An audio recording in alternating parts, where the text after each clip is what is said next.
नमो अरिहन्ताणं नमो सिद्धाणं नमो आयर्याणं नमो वज्रायाणं नमो लोये सवसाहुणं मंगलम भगवान वीरो मंगलम गौतमो गणे मंगलम कुंद कुंदार्यो जैन धर्मोस्तु मंगलम सर्वमंगल मांगल्यम सर्वकल्याणकारकम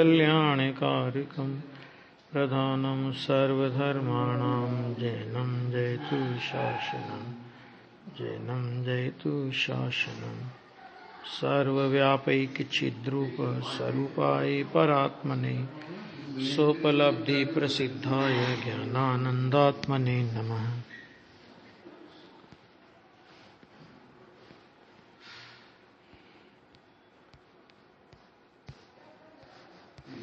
101 नंबर की गाथा प्रवचन सार 112 पेज 112 पेज।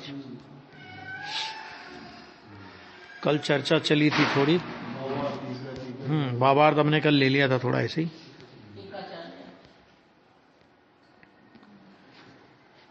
गाथा का विषय क्या है देखिए पहले। कब उत्पाद आदि का द्रव्य से अर्थांतरत्व नष्ट करते हैं, यानी द्रव्य से उत्पाद व द्रव्य ये कोई अलग चीज है, इस बात को निषेध करते हैं। अर्थात यह सिद्ध करते हैं कि उत्पाद व द्रव्य द्रव्य से पृथक पदार्थ नहीं है। ठीक है ना। तो ये बहुत माने वस्तु विज्ञान के सूक्ष्म रहस्य हैं। गुरुदेव श्री ने जब ये प्रवचन प्रारंभ किया तो इसका हेडिंग ही इसमें ही दिया है रामजी बापू जी ने कि पदार्थ के स्वरूप का सूक्ष्म विज्ञान, है ना। लौकिक विज्ञान तो क्या है, आज कुछ बोलता है कल बदल जाता है। ये पदार्थ के स्वरूप का ऐसा विज्ञान है जो अनंत तीर्थंकरों ने, अनंत केवल ज्ञानी परमात्माओं ने देखा। और ये वस्तु विज्ञान ऐसा है कि अनादि काल से लेकर अनंत काल तक कभी भी बदलेगा नहीं, शाश्वत है। जैसे वस्तु शाश्वत है ऐसे उसका ये सिद्धांत भी शाश्वत है ना। कल थोड़ी सी चर्चा अपन ने की थी, आज फिर से इसकी टीका शुरू करते हैं। देखो अन्वयार्थ पहले पढ़ लीजिए। उत्पाद द्रव्य और व्यय पर्यायों में वर्तते हैं। ये पर्याय क्यों कहा, द्रव्य को भी पर्याय क्यों कहा, इसका खुलासा कल किया था कि ये वस्तु में एक अंश है, भेद है ना ये, तो वो अंश होने से इसको पर्याय कहा, क्योंकि भेद को प्राप्त हो उसका नाम पर्याय। ठीक है ना। तो ये बात कल आई थी और इसी के अंतर्गत अपन ने थोड़ी दृष्टि के विषय पे चर्चा की थी कि जो दृष्टि का विषय है वह ध्रुव निरपेक्ष ध्रुव है और वो शुद्ध द्रव्यार्थिक नय का विषय है, जो अभी गुरुदेव श्री के 320 नंबर की गाथा में चल रहा था। और यहां जो उत्पाद वे द्रव्य में जो ध्रुव है, यद्यपि है तो वही ध्रुव वो, लेकिन ये प्रमाण का विषयभूत ध्रुव है और इसमें उत्पाद वे सापेक्ष है, मैंने उत्पाद वे साथ में है। उत्पाद वे का प्रमाण में ध्रुवता के साथ में उत्पाद वे का निषेध नहीं होता। ख्याल में आ गया। इस समझने का है विषय, क्योंकि 320 गाथा में गुरुदेव कहेंगे कि ध्रुव पर्याय में नहीं आता और यहां कह रहे हैं कि पर्याय माने उत्पाद वे और ध्रुव एक ही वस्तु के अंश हैं, है ना। तो थोड़ा अटपटा तो लगेगा अपने को, जब इधर प्रवचन सार की धारा चलेगी, इधर समय सार की धारा चलेगी, है ना। और सबसे बड़ी बात है कि एक ही आचार्य की कलम, टीकाकार भी वही आचार्य और प्रवचनकार भी वही गुरुदेव, है ना। कि ऐसी स्थिति में यदि इन कथनों की विवक्षाओं को ख्याल में नहीं लेवें कि यहां जिस उत्पाद व ध्रुव में जिस ध्रुव की चर्चा चल रही है वो प्रमाण का विषयभूत ध्रुव है और उसमें उत्पाद वे सापेक्ष है, वो माने उत्पाद वे निरपेक्ष ध्रुव नहीं है, और इसलिए वो प्रमाण में ध्रुव होने पर भी वो ध्रुव दृष्टि का विषय नहीं होता।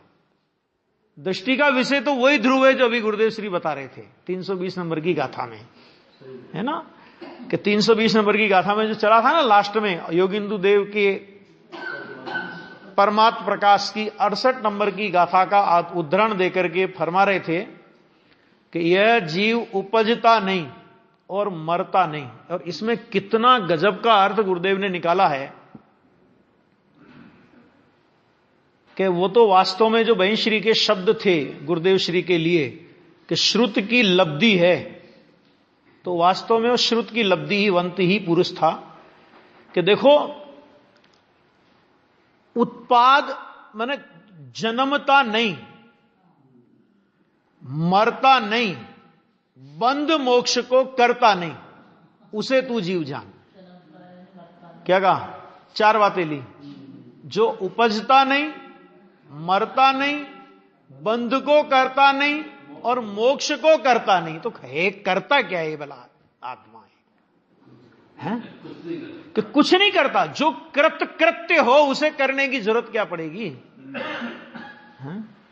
जैसे सिद्ध परमात्मा कृत्य हैं तो उनको कुछ भी करने की जरूरत नहीं है। तो ये भगवान आत्मा तो सिद्ध परमात्मा का भी परमात्मा है, ये तो भगवान का भी भगवान है। कैसा है आत्म स्वभाव? भगवान का भगवान है। तो जब भगवान को ही कुछ नहीं करना होता तो भगवान क्या करे? कि कुछ नहीं करता, अकर्ता है। अकर्ता है अर्थात नास्ति से, अस्ति से कहो तो ज्ञाता है ना। इसलिए उन्होंने कहा उपजता नहीं, यानी उत्पाद रूप पर्याय में नहीं आता है ना। इसका मतलब देखो उत्पाद की सिद्धि तो हुई, तो उत्पाद रूप पर्याय तो हुई है, पर्याय में उत्पाद और वे तो हुआ है, लेकिन वो ध्रुव तत्व उत्पाद की पर्याय में नहीं आता। इसका नाम हुआ कि उपजता नहीं है, वो नया नहीं पैदा होता और मरता नहीं। इस शरीर के संयोग और वियोग की बात नहीं की, क्योंकि शरीर का संयोग आत्मा के द्रव्य गुण और पर्याय में से किसी में नहीं होता। ये तो अत्यंत भिन्न है, सर्वथा भिन्न है। आत्मा के द्रव्य में नहीं, आत्मा के गुण में नहीं और आत्मा की पर्याय में नहीं। तो जब आत्मा के द्रव्य गुण पर्याय में तीनों में शरीर का संबंध नहीं है, क्योंकि आत्मा तो अरूपी, तो आत्मा अरूपी तो उसके गुण भी अरूपी होंगे और उसकी पर्याय भी अरूपी होगी, तो शरीर का तो कोई संबंध नहीं। तो शरीर के संयोग का नाम उपजना और शरीर के वियोग का नाम मरना।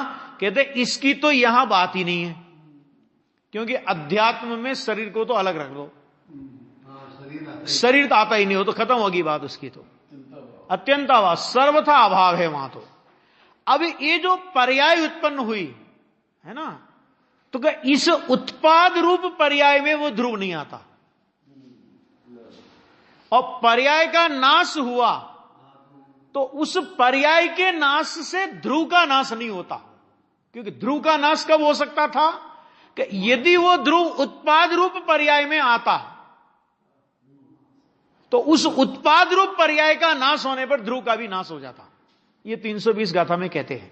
ये 320 गाथा तो एक बार चलाने का है विकल्प ऐसा कि जो 16वीं बार के गुरुदेव श्री के प्रवचन हुए हैं, सन 70 के प्रवचन है गुरुदेव श्री के, ध्येय पूर्वक गेय पुस्तक में वो प्रवचन है और बहुत गजब के प्रवचन है। वैसे 320 गाथा के जितने प्रवचन गुरुदेव के हैं वो सभी सुनने जैसे हैं। तो उसमें ये बात हो गई। उसके बाद उन्होंने कहा कि बंध को नहीं करता। क्यों नहीं करता? कि जो सदा मुक्त स्वरूप है वो बंधन को कैसे करेगा? आत्म स्वभाव कैसा है?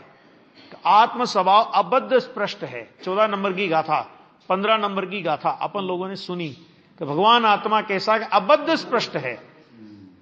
बंधन आत्मा नहीं करता। सचमुच में आत्मा के अज्ञान का नाम बंधन है, और आत्मा का अज्ञान आत्मा नहीं करता। आत्मा का अज्ञान, आत्मा को स्वीकार नहीं करने वाली परिणति, उसका नाम आत्मा का अज्ञान है। वास्तव में आत्मा के संबंध में अज्ञान। तो आत्मा के संबंध में अज्ञान किसको है? ध्रुव को ध्रुव के संबंध में अज्ञान नहीं है। समझ में आ गया? ध्रुव को ध्रुव के संबंध में अज्ञान नहीं है। ध्रुव के संबंध में वर्तमान परिणाम में अज्ञान वर्तता है और इसलिए वर्तमान परिणाम में बंधन है, लेकिन ध्रुव में बंधन नहीं है। ध्रुव स्वभाव कभी बंधा नहीं, और जब बंधा नहीं तो उसकी मुक्ति कहना कि ये भी, जैसे कोई आदमी है जेल में गया और वो जेल से छूटा और अखबार में बड़े बड़े अक्षरों में खबर आई कि अमुक अमुक अमुक अमुक व्यक्ति आज जेल से छूट गया अपनी सजा पूरी करके, और उस नाम के उस गांव में समझ लो बहुत सारे आदमी हो, है ना, तो कोई प्रतिष्ठित आदमी हो, और जितने ज्यादा प्रतिष्ठित आदमी होते हैं उनके चमचे भी उतने ज्यादा होते हैं। ये तो स्वाभाविक है, लोक में जो जितना ज्यादा प्रसिद्ध होगा उसकी चमचागिरी करने वाले उतने लोग मिलेंगे। तो बहुत से लोग उत्साह में पहुंच गए। किनके यहां? कि जो बेचारा कभी जेल में ही नहीं गया था, प्रसिद्ध था, लेकिन उस नाम का था। अरे साहब हम आपको बहुत बहुत बधाई देते हैं। कि भाई किस बात की बधाई देते हो? कि आज आपकी सजा पूरी हो गई, आप जेल से आ गए। कि तुम मुझे बधाई देते हो कि गाली देते हो? कि क्या बात कर रहे हो, हम तो इतनी दूर से आपको बधाई देने के लिए आए, अखबार में आपके संबंध में न्यूज छपी कि आप जेल से छूट गए। कि भाई साहब जेल से वो छूटता है जो जेल में जाता है। तुम जेल से छूटने की बात करके मेरे को जेल में जाने की बात पहले कर रहे हो, और मैं आज तक जेल में गया ही नहीं। तो गया ही नहीं तो छूटेगा कैसे? तो जो ध्रुव तत्व कभी बंधा ही नहीं, तो बंधा ही नहीं तो उसका मोक्ष होना, कि ध्रुव का मोक्ष होता है कि बंध का मोक्ष होता है? ध्रुव तत्व माने ज्ञायक भाव, यानी परम पारणामिक भाव, यानी कारण परमात्मा, यानी अबद्ध स्पष्ट स्वभाव, यानी त्रिकाली ध्रुव तत्व, कि वो कभी बंधा ही नहीं। तो जो बंधा ही नहीं उसका मोक्ष नहीं। जो बंधा, तो बंधन किसमें था? कि एक समय के परिणाम में बंधन था, और उस बंधन का अभाव होकर एक समय के परिणाम में मुक्ति हुई। कि तुम कौन हो? कि मैं बंध के समय बंधा नहीं, इसलिए मुक्ति के समय मेरी मुक्ति नहीं होती। मैं वो तत्व हूं। कैसा तत्व? कि बंध के समय बंध था, उस समय भी मैं था, और बंध का अभाव होकर के अभी मुक्ति हो गई, उस समय भी मैं हूं। बंध के समय में बंधा नहीं, इसलिए मुक्ति के समय मेरी मुक्ति नहीं होती। तो तुम करते क्या हो?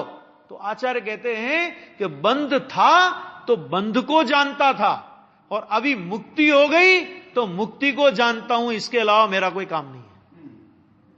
जाने ही कर्मोदय निरजरा, बंध त्यों ही मोक्ष को। यह है ना समय सार में 320 नंबर की गाथा, यही तो है। जो नेत्र त्यों ही ज्ञान नहीं, कारक नहीं वेदक अहो।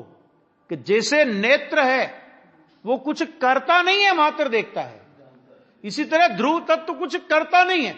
अकर्ता को कर्ता कहकर के उसे गाली मत दो, है ना।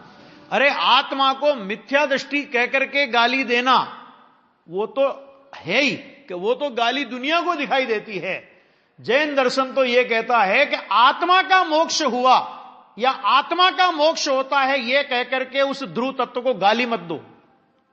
मोक्ष से आत्मा का परिचय करा करके आत्मा का अपमान मत करो, क्योंकि आत्मा मोक्ष से कहीं बड़ा है।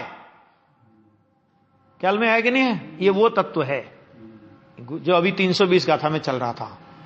आत्मा से, मोक्ष से आत्मा का परिचय मत कराओ, क्योंकि मोक्ष एक समय की दशा है, और आत्मा ऐसी ऐसी मुक्ति को अनंत काल से पी करके बैठा है। कौन सी मुक्ति नहीं हुई आत्मा की? आत्मा कहता है मैं तो पहले से मुक्त हूं। यानी मैंने परिणति से द्रव्य की पहचान कराना। क्या कहा? किसी एक समय की परिणति से द्रव्य की पहचान कराना, वो द्रव्य पर कलंक लगाना है, चाहे मोक्ष की पर्याय हो। और इसका प्रथमान योग में एक उदाहरण आपको देता हूं मैं, कि प्रथमान योग में मेना सुंदरी का चरित्र आप लोगों ने सुना होगा, सुना है? श्रीपाल चरित्र, मेना सुंदरी चरित्र तो सुना होगा, पढ़ा होगा, जो भी होगा। उसमें क्या हुआ था कि जब उस श्रीपाल की शादी मेना सुंदरी से हुई और उसका कुष्ठ रोग दूर हो गया और उसको एक राज्य दे दिया गया और वहां का वो राजा बन गया, तो एक दिन उसे रात में नींद नहीं आवे, चिंतामग्न चिंतामग्न चिंतामग्न। भाई क्या बात है, क्या बात है? मेना सुंदरी ने पूछा क्या बात है, किस बात की चिंता है? कि मुझे परदेश जाना है। कि क्यों जाना है परदेश? कि मैं यहां रहूंगा तो मैं तुम्हारे नाम से पहचाना जाता हूं कि ये कौन है, कि ये राजा का दामाद है, मैंने मेना सुंदरी का पति है ये, है ना?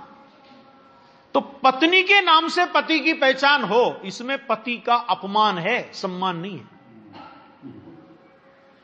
इसलिए क्या क्या किया उसने कि वो देश छोड़ दिया, विदेश गया, वहां से धन अर्जित किया और जाकर के अपनी चंपापुरी का राज्य उसने लिया। समझ में आया कि नहीं है ना? तो मोक्ष तो आत्मा की एक समय की परिणति है ना, एक समय की अवस्था है ना। तो एक समय की अवस्था से तुम उस त्रिकाली ध्रुव की पहचान कराते हो कि आत्मा, ये देखो मोक्ष हुआ है, क्या गजब है, गजब है। कहते ये गजब नहीं है, ये आत्मा का अपमान है। क्यों? क्योंकि मोक्ष से आत्मा की पहचान कराई, तो जिसने मोक्ष को आत्मा में स्वीकार किया उसने आत्मा में बंध को स्वीकार किया ही है, क्योंकि बंध के स्वीकार बिना मोक्ष की स्वीकृति नहीं होती। इसलिए श्रीमद ने लिखा कि दिगंबरों के दिगंबर आचार्य ऐसा कहते हैं कि आत्मा का मोक्ष होता नहीं है, मोक्ष समझा जाता है। ये लिखा है, श्रीमद जी के वचन है। आत्मा का मोक्ष होता नहीं है, मोक्ष समझा जाता है। क्या मतलब? क्या पर्याय ने यह समझ लिया कि मैं मुक्त स्वरूप हूं, द्रव्य स्वभाव में दृष्टि करके यह समझ लिया, स्व संवेदन पूर्वक उस मुक्त स्वरूप का अनुभव कर लिया, इसी का नाम मुक्ति। अभी कौन सी मुक्ति चाहिए? ये उस ध्रुव तत्व की चर्चा चल रही थी 320 नंबर की गाथा में, कि जिस ध्रुव तत्व को कल अपनी जो चर्चा चली थी कि दृष्टि का विषयभूत जो ध्रुव तत्व है, शुद्ध नय का विषयभूत जो ध्रुव तत्व है, वो उत्पाद व्यय से निरपेक्ष है। अब उत्पाद व्यय से निरपेक्ष है तो बंध मोक्ष का भेद खड़ा मत करना। देखो, जैसे राग का निषेध करते हैं अपन लोग कि राग धर्म नहीं है, तो वहां पर क्या प्रश्न खड़ा करते हैं? नहीं, राग धर्म नहीं है तो वहां पर शुभ राग धर्म है कि नहीं, ये प्रश्न खड़ा मत करना। क्या कहा? राग धर्म नहीं है ना, तो राग जब धर्म नहीं है, यानी राग मात्र अधर्म है, तो शुभ राग और अशुभ राग, राग में ऐसे दो भेद खड़े करके ये राग धर्म नहीं है और ये राग धर्म है, ऐसा भेद खड़ा मत करना। समझ में आ गया कि नहीं आ गया? इसी तरह जहां पर्याय मात्र का निषेध किया जाता हो ध्रुव तत्व में, दृष्टि के विषयभूत ध्रुव तत्व में जहां पर्याय मात्र का निषेध किया जाता हो, वहां ये बंध पर्याय है और ये मोक्ष पर्याय है। कहते ऐसे दो भेद खड़े मत करना। बंध पर्याय हो तो भी है, अरे मोक्ष पर्याय हो तो भी है। बंध पर्याय हो तो भी परद्रव्य है, पर भाव है, इति हेयम, नियम सार की 50 नंबर की गाथा। और मोक्ष पर्याय हो तो भी पर द्रव्य है, पर भाव है, इति हेयम, वो भी है। छायिक भाव को भी पर द्रव्य, पर भाव, इति हेयम, ये नियम सार की 50 नंबर की गाथा। समझ आ गया नहीं आ गया? तो वहां उन चार रूप पर्याय रूप भावों का निषेध करके उस ध्रुव तत्व की दृष्टि कराई गई है। तो वो जो ध्रुव तत्व जिसकी हमने कल चर्चा की थी वो निरपेक्ष ध्रुव है, और यहां जो अभी ध्रुव की चर्चा चल रही है वो सापेक्ष ध्रुव है। ठीक है, आ गया? ये आज गुरुदेव श्री के प्रवचन में भी आ गया, जो कल चर्चा चली थी बिल्कुल वो बात गुरुदेव श्री के प्रवचन में आ गई। देखो, अभी अपन अपना विषय पे आते हैं। 101 नंबर का था प्रवचन सार टीका। उत्पाद व्यय और द्रव्य वास्तव में पर्यायों का आलंबन करते हैं। पर्यायों का आलंबन करते हैं माने ये पर्याय के आश्रित हैं। आलंबन करते हैं का मतलब क्या है? यहां पे ये पर्याय के आश्रित है। मैंने उत्पाद भी पर्याय है, वे भी पर्याय है, और द्रव्यता भी पर्याय है। क्यों पर्याय है? कि ये उस वस्तु का एक अंश है, ये अंशी नहीं है। ख्याल में आ गया? आ गया ख्याल में? अब इसमें भी एक चक्कर है कि अंशी, यहां कह रहे हैं ध्रुवता को अंश, और सम्यक दर्शन का विषयभूत ध्रुव है वो है अंशी। अंतर आ गया समझ में? क्यों? क्योंकि उसका विषय ही उतना है। माने उसमें माने जो शुद्ध नय का विषयभूत जो ध्रुव तत्व है, उसका अवलंबन करने से श्रद्धा का संपूर्ण कार्य सद गया।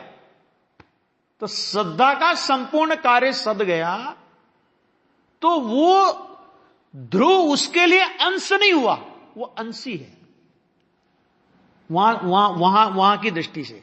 समझ आ गया नहीं आ गया? और यहां जो विषय चल रहा है, उत्पाद भी अंश है, वे भी अंश है, और ध्रुव भी अंश है। किस अपेक्षा? कि प्रमाण की अपेक्षा।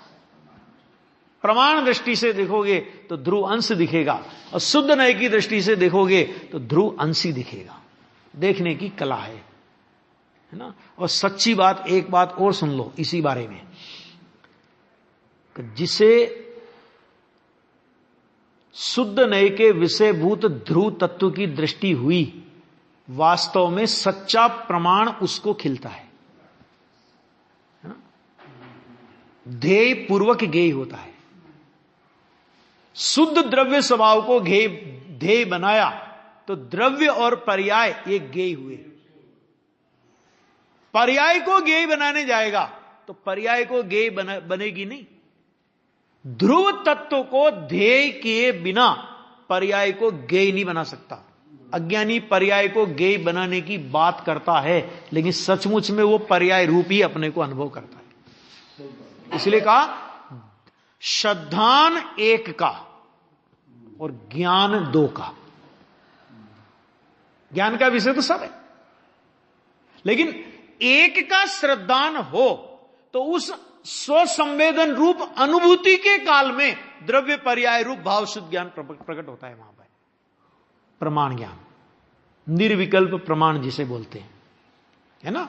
और बाद में जब स्वानुभूति से बाहर आया तब द्रव्य का भी विवेक, गुण का विवेक, पर्याय का विवेक, उत्पाद का विवेक, वे का विवेक, ध्रुवता का विवेक, ये सारा विवेक वर्तता है उसको भी। तो वहां पर भी नय और प्रमाण, क्योंकि जब पहली बार स्वानुभव होता है ना, तब सम्यक प्रमाण का जन्म होता है, और सम्यक प्रमाण के अंश हैं नय। तो निश्चय और व्यवहार का जन्म वास्तव में तो अनुभूति के काल में होता है। और इसलिए वृद्ध द्रव्य संग्रह की 47 नंबर की गाथा में आचार्य देव ने कहा, नेमिचंद सिद्धांति देव ने कहा कि दोनों प्रकार के मोक्ष मार्ग को मुनिराज, यानी मुनिराज की मुख्यता से बात है तो मुनिराज ज्ञानी सभी आ जाते हैं उसमें, कि वो ध्यान के काल में प्राप्त करते हैं। क्या मतलब? कि उस समय शुद्धात्मा के सन्मुख उपयोग गया ना, तो शुद्धात्मा के सन्मुख उपयोग जाने पर जितना शुद्धि अंश है, क्योंकि दो धारा कब पड़ी? कि शुद्धि प्रकट हुई तो दो धारा पड़ी ना। समझ आया कि नहीं है? शुद्धि प्रकट ही नहीं होवे तो दो धारा कहां है? अज्ञानी को एकांत कर्म धारा और परमात्मा को एकांत ज्ञान धारा, और साधक दशा में ज्ञान धारा और कर्म धारा। समझ में आ गया ना? दोनों धाराएं एक साथ चलती है। तो दोनों, वो दो धाराएं पड़ी कब? कि जो शुद्धि प्रकट हुई। और शुद्धि कब प्रकट हुई? कि जब आत्मा की अनुभूति हुई। और आत्म माने इसका मतलब क्या हुआ? कि मिथ्यात्व और अनंतानुबंधी कसाय की विद्यमानता में दो धाराएं हो ही नहीं सकती। कसाय की मंदता कितनी हो जाए, नौवें ग्रेवक जाने योग मंद कसाय के परिणाम हो जाएं, लेकिन दो धारा नहीं होगी। दो धारा कब होगी? कि जो शुद्धि का अंश प्रकट होगा, शुद्धि की पूर्णता हो जाए एक ही साथ, तो भी दो धाराएं नहीं हो सकती। क्योंकि शुद्धि की पूर्णता होगी तो एक ही धारा होगी परमात्मा की तरह। ऐसा नहीं होता, पहले शुद्धि प्रकट होती है, उसके बाद शुद्धि बढ़ती है। तो शुद्धि बढ़ती है यानी ज्ञान धारा बढ़ती है, और जितनी जितनी ज्ञान धारा बढ़ती है उतनी उतनी कर्म धारा टूटती है। ये उसकी पद्धति है। लेकिन उसकी पद्धति का पहला चरण ये कि स्व सन्मुख उपयोग होना। आ गया समझ में? तो वो अनुभव के काल में वास्तव में भाव शुद्ध ज्ञान पैदा होता है, और भाव शुद्ध ज्ञान पैदा होता है तभी उसमें उसके भेद, भाव शुद्ध ज्ञान के अंश, श्रुत ज्ञान के अवयव, निश्चय और व्यवहार वहां पर पैदा होते हैं। इसलिए निश्चय और व्यवहार मोक्ष मार्ग का जन्म सर्वप्रथम आत्मा की अनुभूति के काल में होता है। एक बात, गुणस्थान जब भी बढ़ता है, ये तो वह अनुभूति माने चौथा गुणस्थान प्रकट होने की बात। अब चौथे से पांचवें गुणस्थान में आया तो ऐसा नहीं कि वो चौथे गुणस्थान में अनुव्रत पालन करने लग गया था इसलिए पांचवें गुणस्थान आ गया, ऐसा नहीं होता। चौथे से शुद्ध अनुभूति के काल में शुद्धि, दो कसाई चौकड़ी के अभाव जितनी शुद्धि हुई, तो अनुभूति के काल में पांचवा गुणस्थान प्रकट हुआ। अब वो तो जितनी शुद्धि हुई उतनी ज्ञान धारा, और जितनी अशुद्धि रही उतनी कर्म धारा। तो उस कर्म धारा के अंतर्गत उसे 12 अनुव्रतादि के परिणाम होते हैं। आ गया? इसी तरह मुनि दशा, ऐसा नहीं कि 28 मूल कपड़े छोड़ दिए और 28 मूल गुण का पालन करने लग गया इसलिए मुनिपना हो गया, ऐसा नहीं है। अनुभूत माने ये वस्त्रादि के त्याग की क्रिया भले ही पहले हो जाए, लेकिन मुनिपना कब प्रकट हुआ वास्तव में? कि जब वो अनुभूति में लीन हुआ। तो अनुभूति में लीन होने पर सर्वप्रथम सप्तम गुणस्थान के योग्य 3 कसाई चौकड़ी के अभाव की शुद्धि प्रकट हुई। 3 चौकड़ी कसाय हो गई तो उतनी शुद्धि प्रकट हुई, तो उतनी हुई ज्ञान धारा। और 1 चौकड़ी कसाई की शुद्धि अशुद्धि अभी रही, तो वो 1 चौकड़ी कसाई की अशुद्धि में ये 28 मूल गुण का परिणाम होता है। तो जो परिणाम अशुद्धि में होता है उस परिणाम को अशुद्ध परिणाम कहेंगे कि शुद्ध परिणाम कहेंगे? हैं? अशुद्ध परिणाम कहेंगे, है ना? ये अशुद्ध इसलिए कहेंगे अशुद्ध परिणाम। मूल गुण क्यों कहा फिर? आप कह रहे हो अशुद्ध परिणाम, यहां तो मूल गुण का है, गुण का है। विचार किया कभी? हाँ? मूल गुण है, उसी प्रकार का परिणाम। मूल गुण राग और गुण। अगर राग गुण होगा तो वीतरागता क्या होगी बताओ? फिर गुण क्यों कहा? राग अगर गुण हुआ तो वीतरागता क्या होगी? राग तो अवगुण है, माने 28 प्रकार के अवगुण हैं। सुनना अभी ध्यान से, पूरा सुनना, आधा अधूरा सुनोगे तो आप नुकसान पाओगे, मेरा कुछ नहीं बिगड़ेगा। तो 28 प्रकार के अवगुण हैं। फिर गुण क्यों कहा? तो 2 कारण से। उस 28 माने विकल्प की भूमिका में इसी प्रकार का विकल्प होगा, इससे विरुद्ध प्रकार का विकल्प नहीं होगा। यह अपेक्षा गिन करके गुण कहा। एक बात। दूसरी बात, अंदर में 3 कसाई चौकड़ी के अभाव रूप शुद्धता प्रकट हुई है, उसका नाम है गुण। वास्तव में वो वीतरागता गुण है।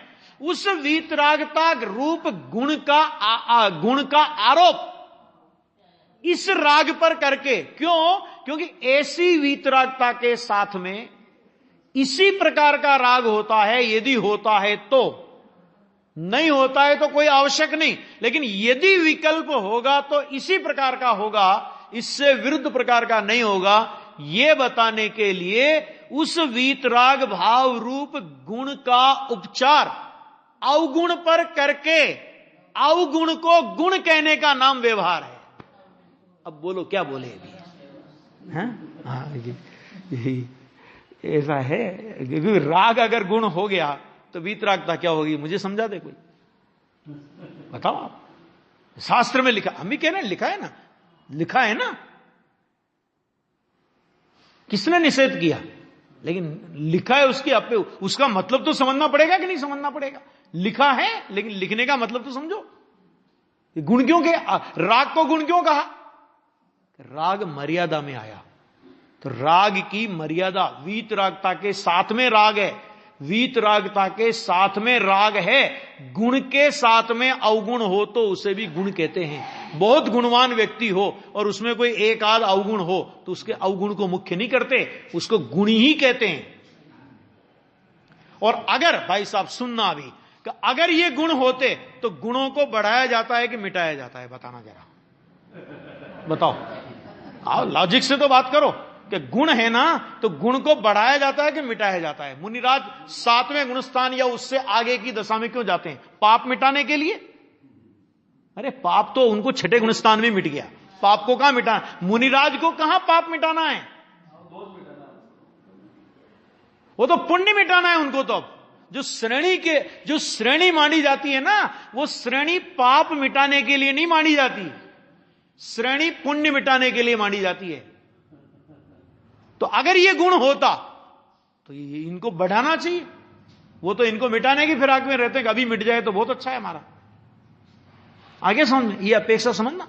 इसलिए ध्यान के काल में माने धर्म का प्रारंभ ध्यान के काल में धर्म की वृद्धि, माने कभी भी कोई गुणस्थान बढ़ेगा वो ध्यान के काल में बढ़ेगा, चाहे वो 4 से 5वां हो, चाहे 5वें से 7वां हो, 7वां हो। और 7वें से विकल्प की भूमिका में आते हैं तो गिरते हैं, गिरने की भूमिका में ये विकल्प आते हैं। गिरने, अगर गुण होते ना, हाँ एक ये लॉजिक है कि अगर गुण होते तो गुणों से गिरते हैं या चढ़ते हैं ऊपर। विकल्प आ गया तो गिर गए वहां तो भी क्या बोले। और ऐसा होने पर भी इसी प्रकार का विकल्प होगा, यदि विकल्प होगा तो इससे विरुद्ध प्रकार का विकल्प नहीं होगा। इसलिए विकल्प के माध्यम से भी मुनि दशा की, श्रावक दशा की और सम्यक दर्शन की चरणान योग में पहचान कराई जाती है, क्योंकि इसी प्रकार का होगा। इससे विरुद्ध प्रकार का विकल्प हो तो अंदर में शुद्धि है, सोचना भी मत।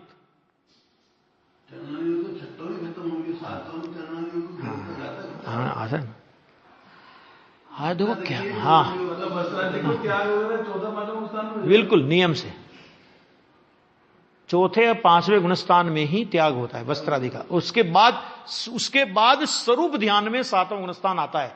तब भूत निगम नय से उस 4थे गुणस्थान में जो त्याग किया था, 5वें गुणस्थान में जो त्याग किया था, भूत निगम नय से उसे मुनिपना कहा जाता है। क्योंकि ऐसा नहीं हो सकता कि वस्त्र सहित दशा में 7वां गुणस्थान आ जावे। तो प्रतिज्ञा तो उस समय ले रहा है। हाँ प्रतिज्ञा तो एक चीज और समझो, थोड़ा ये भी अपने को बहुत भ्रम है। मुनि दशा में कभी भी 28 मूल गुण की प्रतिज्ञा नहीं होती है। प्रतिज्ञा कभी नहीं होती, नहीं प्रतिज्ञा होती नहीं। श्रावक दशा की प्रतिज्ञा होती है, अणुव्रत की प्रतिज्ञा होती है। ध्यान से सुनना क्या कहा अभी, बहुत गजब का, इसमें बहुत जोरदार लॉजिक है। उदय प्रतिज्ञा को भयो प्रतिमा या को नाम, संयम अंश जगो जहां भोग अरुचि परिणाम, उदय प्रतिज्ञा को भयो प्रतिमा या को नाम। बनारसी दास जी ने लिखा ना। तो 5वें गुणस्थान में श्रावक दशा में अणुव्रतादि की प्रतिज्ञा होती। क्यों होती है? क्योंकि वहां पर अभी पाप है। मुनिराज कभी भी 28 मूल गुण की प्रतिज्ञा नहीं करते, कभी होती नहीं। क्यों नहीं होती उसका कारण है, मैं लॉजिक आपके सामने रखता हूं कि क्यों नहीं होती प्रतिज्ञा। कि प्रतिज्ञा तो जब भी मुनि दशा अंगीकार करते हैं, प्रतिज्ञा होती है सामायिक की। सामायिक माने वीतरागता की, शुद्धोपयोग की, है ना। सामायिक चारित्र की प्रतिज्ञा अंगीकार किया होने पर भी समय सार की 154 नंबर की गाथा और प्रवचन सार की 79 नंबर की गाथा क्यों नहीं होती? कि एक बात बताओ कि प्रतिज्ञा ऊपर चढ़ने के लिए होती है कि नीचे गिरने के लिए होती है? लॉजिक समझ लेना। अभी ये क्यों क्या होता है वो भी बताऊंगा। प्रतिज्ञा ऊपर चढ़ने के लिए होती है या नीचे गिरने के लिए होती है? बोलो। चढ़ने के लिए की जाती है ना प्रतिज्ञा। अच्छा 28 मूल गुण का विकल्प में आते तो मुनिराज चढ़ करके आते हैं कि गिर करके आते हैं?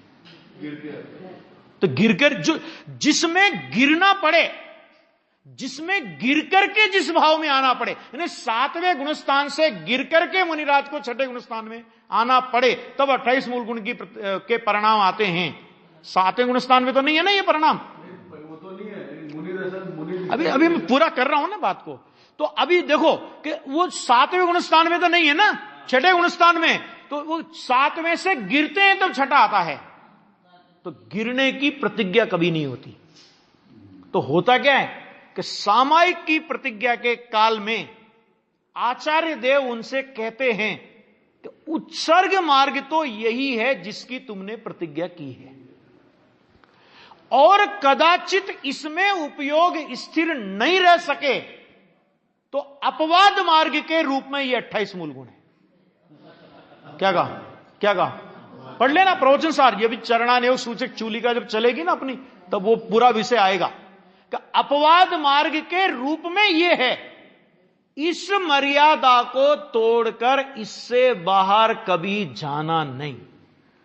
तो प्रतिज्ञा नहीं अंगीकार कराते, वो अपवाद मार्ग के रूप में उनका परिज्ञान कराते हैं कि ये अपवाद मार्ग है, तुम्हारा उपयोग इसमें नहीं टिकेगा, तो अपवाद मार्ग के रूप में ये है।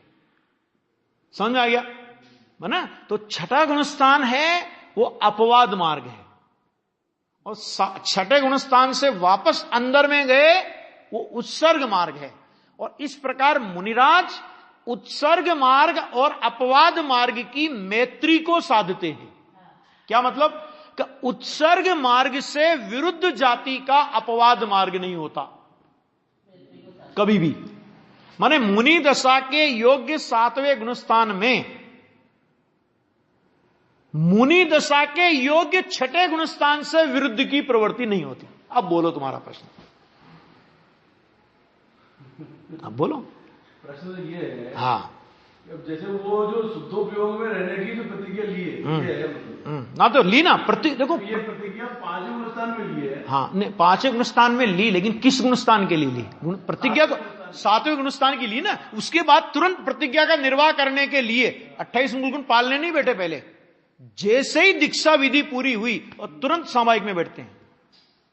28 मूल गुण पालने के चक्कर में नहीं पड़ते। पहले सबसे पहले सामायिक, और सामायिक में बैठ करके 7वां गुणस्थान प्रकट होता है, और 7वां गुणस्थान प्रकट होने के बाद फिर जब उपयोग बाहर आता है तो 28 मूल गुण की पालन। उनको ये मालूम है कि 5वें गुणस्थान में मेरा, उनको देखो उनको ये तभी प्रतिज्ञा लेते जब उनको ये लगे कि मैं स्वरूप साधना का पुरुषार्थ करने पर 7वां गुणस्थान प्रकट कर सकता हूं, तो ही प्रतिज्ञा लेते हैं।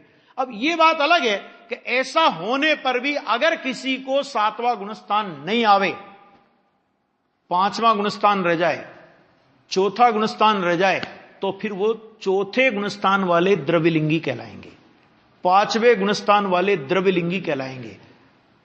यद्यपि वो अनंत संसारी नहीं है, मिथ्या दृष्टि नहीं है, लेकिन मुनि भी नहीं है। द्रव्य भाव लिंग पूर्वक वाले मुनि, जिसको बोलते हैं ना अपन, द्रव्य भाव लिंग पूर्वक वाले मुनि नहीं है। यानी 3 कम 9 करोड़ मुनिराजों की जो संख्या है, 6ठे गुणस्थान से लगा करके 14वें गुणस्थान तक 3 कम 9 करोड़ मुनिराजों की संख्या में 4थे गुणस्थान वाले द्रव्यलिंगी, 5वें गुणस्थान वाले द्रव्यलिंगी मुनिराज का समावेश नहीं है, क्योंकि सबकी गिनती है इनकी। तो 3 कम 9 करोड़, और ये 3 कम 9 करोड़ भी एक साथ नहीं होते, ध्यान रखना। अधिकतम किसी समय अधिकतम हो तो 3 कम 9 करोड़ हो सकते हैं, इससे ज्यादा नहीं। फिक्स नहीं किसी समय, जैसे 170 तीर्थंकर अधिकतम, लेकिन फिक्स थोड़ी है, अधिकतम हो सकते हैं ये। ठीक है, उसमें पहले दूसरे गुणस्थान वालों की तो गिनती होने का सवाल ही नहीं, लेकिन 4थे गुणस्थान वाले और 5वें गुणस्थान वाले की भी गिनती नहीं है 3 कम 9 करोड़ में। समझ में आ गया ना? ये देखो जैन दर्शन है ना, बिल्कुल धर्म कांटा है ये। ऐसी शुद्धि तो उस शुद्धि के साथ विकल्प का योग इसी प्रकार का, इससे विरुद्ध प्रकार का विकल्प का योग नहीं, और इससे विरुद्ध प्रकार का विकल्प है तो शुद्धि नहीं है, और शुद्धि के साथ में विकल्प है और विरुद्ध प्रकार का विकल्प है, ऐसा कभी नहीं होता। आ गया? हाँ, ये एक मार्ग है, इसमें कोई माने किसी किसी के साथ कोई रियायत नहीं होती इस मार्ग में। जो मार्ग है वो मार्ग है। उत्सर्ग मार्ग और अपवाद मार्ग की मैत्री को साधते हुए, ना उत्सर्ग मार्ग का हट है ना अपवाद मार्ग का हट है। मुझे नहीं शुद्धोपयोग में ही लीन होना है, मुझे शुद्धोपयोग में लीन रहना है, ऐसा कोई हट नहीं होता मुनिराज को। नहीं रहा जाए तो आते हैं, विकल्प में भी आते हैं। जिनवाणी बनी ये विकल्प के काल में बनी है ना। बस इतना है कि विकल्प के काल में भी उस भूमिका से विरुद्ध जाति का विकल्प नहीं होता बस। लेकिन विकल्प, अब विकल्प आ गया तो विकल्प में ही अच्छा है कि ऐसा अपवाद मार्ग का हट भी नहीं होता। ये एक सहज दशा है। ये चर्चा है चौथा गुणस्थान हो वो ध्यान के काल में, पांचवां गुणस्थान हो वो ध्यान के काल में, सातवां गुणस्थान हो वो ध्यान के काल में, और 7 में से आगे के सारे गुणस्थान 12वें गुणस्थान तक वो तो ध्यान रूप ही है। और 13वां 14वां गुणस्थान और सिद्ध दशा कहते ये ध्यान का फल है। और छठा गुणस्थान ही एक ऐसा गुणस्थान है जो रिवर्स मोड है कि 7वें से गिरने पर आने वाला गुणस्थान, उस गुणस्थान का नाम छठा गुणस्थान। बाकी मोक्ष मार्ग में सारे गुणस्थान चढ़ते हुए हैं। आप लगा लो हिसाब, चौथे गुणस्थान से सारे गुणस्थान चढ़ते हुए है ना। या तो उपसम श्रेणी में 11वें गुणस्थान से जीव गिरेगा, और या तो 7वें गुणस्थान से छठे गुणस्थान में गिरता है। आ गया, ये यही है, ये एक व्यवस्था है ना। अब इसमें इस करणान योग की व्यवस्था को कौन नकार सकता है? मैंने लॉजिक से अगर कोई समझे तो बात यही है ना? आगे देखो, अभी अपनी जो हो गया ना, ये एक विषय है थोड़ा समझने का कि इस तरह माना ध्यान के काल में ये सारी व्यवस्थाएं बनती है। कहने का मतलब ये है ना। अभी आगे अपन विषय आगे चलाएंगे, भी हो गया।